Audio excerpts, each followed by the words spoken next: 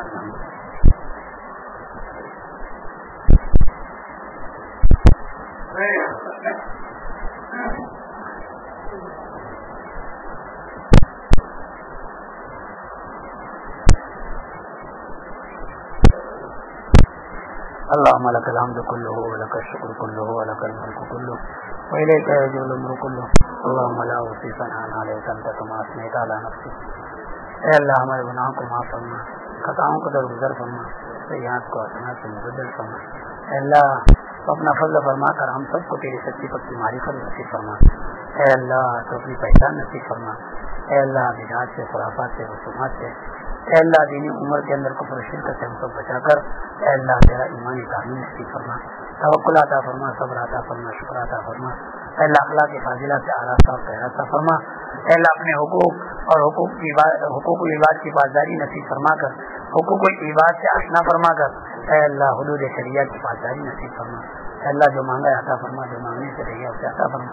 جناب محمد رسول اللہ صلی اللہ علیہ وسلم نے جو بلائی اور سے مانگی ہمیں اور پوری امت کو ان شرور اور فتن سے پناہ چاہیے ہمارے اور پوری امت کی حفاظت فرما.